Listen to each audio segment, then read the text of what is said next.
Welcome back. We about to talk about the love experiment, y'all. Okay, every week I am enjoying the show a little bit more, okay?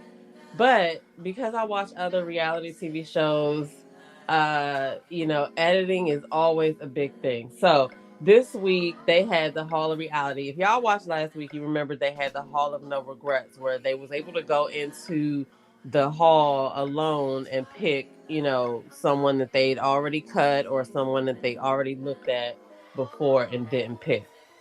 So far I do overall I like the flow of the show. It's interesting, like it keeps my attention like all the way throughout. You don't really know what's gonna happen. It's predictable because it's reality TV. Like some type of contention is gonna rise, but overall it's unpredictable because a lot happens in that 1 hour. Like they really put a lot in that in that 1 hour. But if you remember last episode, Mike Tamara chose Mike to come back. And if you guys don't remember Mike, this is Mike.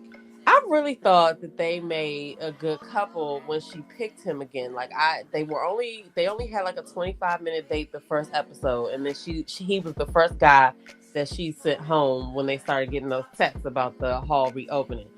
So I didn't really catch anything right there. But when she went back for the Hall of No Regrets, I really did feel like I saw a little spark, right? And that doesn't mean it's not there. But when he got in the house, we about to talk about that now.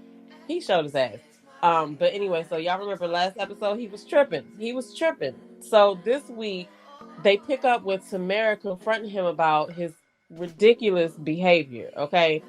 And she was like, I really wasn't even thinking about cutting you. Like, it was so far from my mind. Like, I just brought you back in the house. Like, you, out of everybody, had a better, chance. Or the other guys probably felt way more intimidated than he probably felt. That's what she was trying to tell him.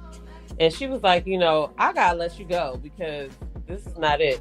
And it sucked because I really did see like some type of spark between them or whatever. But when they cut to his cutaway scene of him, talking about how he felt about being cut, he basically does realize that he fucked it up. You know what I mean? And he said he called himself contentious. Okay. And he says he usually fucks stuff up. And he was teary eyed. So I was like, this is one of the reasons why I do like these reality shows about dating, because even though as a whole, people don't come in like this or leave out with lessons, a lot of people leave with lessons and they leave learning stuff about themselves that they may not, have learned before or recognized before. So even if it's one or two people, I feel like it's worth it because he did look like he realized that he fucked it up. I don't like the fact that he was saying he always fucks it up because we don't need to speak stuff like that over us or whatever, but he realizes his pattern, right? Now, what I do wonder is, so the show is about these girls, the three best friends. It's all about them. They have the authority to pick who they want to date, pick who they want to send home, and things like that, right? And so with that, they give the girls a relationship expert so that they can talk to them, right? Why are they not doing that same thing with the guys? Like, why wouldn't they have a guy, really? It doesn't even have to be a guy relationship expert, but why can't they have somebody to talk to? Because like Mike recognized his pattern, but a lot of other people probably have patterns and they displayed some behaviors that they probably could use a little bit of feedback on. So I feel like it's good that they included this relationship expert, but I feel like they need to go a step further. That's just like us, right? Give a person an inch, they take them out. Okay, y'all gave us the relationship expert. I feel like that was a great move, but give the guys something too, because when I saw Mike talking about how he felt leaving, I really felt like he realized that he had one of those thing I really fucked up moments. So, and then to make matters worse, he's probably, having to rewatch it now and relive it so and everybody gets to see. So that kind of sucks, but I think that it was a good thing for that reason. But they should think about adding some type of element where the guys could at least have a group session or something with somebody. Like, come on. So she eliminated him on the spot, you know what I mean? Which is another thing that, we wish other, I guess, shows would do. we really see in the show that the girls do have the control to be like, up, you can stay, oh, you can go home. So I do like that. But again, with editing, I really will have to go back and see what they're going to be saying after the show is aired. I wonder if they had a chance to watch the show before it aired. But I wonder. So we'll keep a lookout for that though. But but anyway, so this episode they're gonna do the Hall of Reality, and the Hall of Reality is gonna be friends, family, and even an ex of the guys that they have connections with right now. So Paige goes in, and her person is one of her persons is Justin, and you remember Justin slept with his ex's little sister. So in my mind, I was like, please put his ex up there. But they didn't.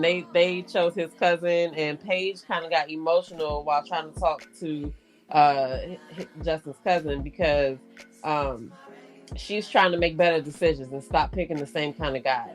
And so, Justin has a few red flags that he's distributed or whatever, but they seem to have a connection. But, she's also talking to the relationship expert and realizes her patterns. So she really, really is getting emotional on that.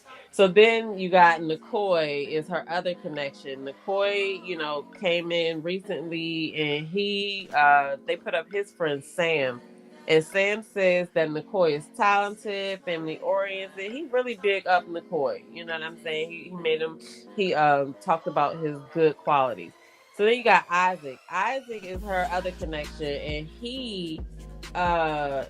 they put his sister up, his sister Stephanie, and the questions were, she was asking him, does he have someone at home and all of this stuff or whatever. But the vibe I got from that conversation was that his sister got his back. So all the questions you ask her, you gonna get the answers that you need to hear, and you're not gonna get the real. That's what I got. His sister had his back. So that's where that's at. So then Tamara comes in. She talks to Josiah's friend Emmanuel, and he said good things. She talks to Jamal's sister Mandisa, and Mandisa says that he is slow to open up. Jamal is slow to open up, and he often doesn't open up to her either. And so Tamara was kind of about that. So now Tamara just sent Mike home, so she don't even get to talk to any of his people. So she only had those two. And so now we got Mars. Mars talks to Chuck's brother Marcus, and he said he's the best brother, the best person. She talks to Henry's ex, Claire. Now, Henry's ex said that he was husband material, and the only reason they broke up is because she moved away. So, Mars is like, is there a possibility they could get back together?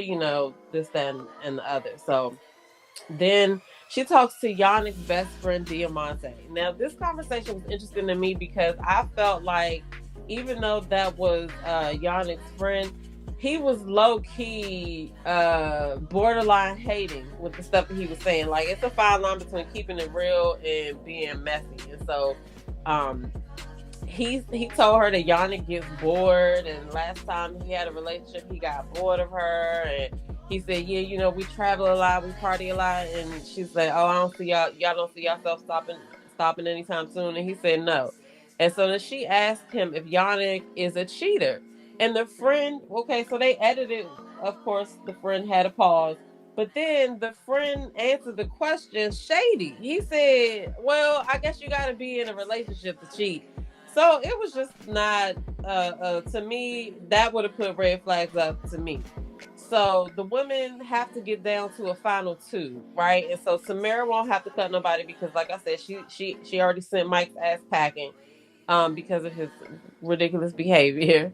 And of course, they talked to Marty that day as well. Now, see, this is what I mean. Like, the men should be talking about something with somebody, too. I mean, I feel like that's productive. You know what I mean? They're leaving them to themselves and their own vices to talk to each other about, and they can't really be completely transparent because they're all trying to get the same woman, some of them. You know what I mean? So it's like, ugh. That's just crazy to me. Okay, so Mars, based off of the friends and family combos, Yannick should go. That's my opinion. Yannick should go because his own friend, did not really have the answers to questions that he just made him seem a little bit more shady. I would have cut Yannick, but she sent Henry home because of the ex-girlfriend thing, because she, like I said, didn't know whether they had a possibility to get back together. I'm sorry, I would have sent Yannick home. What y'all think? Get in the comments below, let me know who should have went home for that. Who should Mars have sent home? Paige let Nikoi go, and she said that she only wants to be friends with him. She doesn't get butterflies. Now, I'm saying I feel her on the butterflies, but then kind of I don't, because sometimes the butterflies don't mean shit. Okay.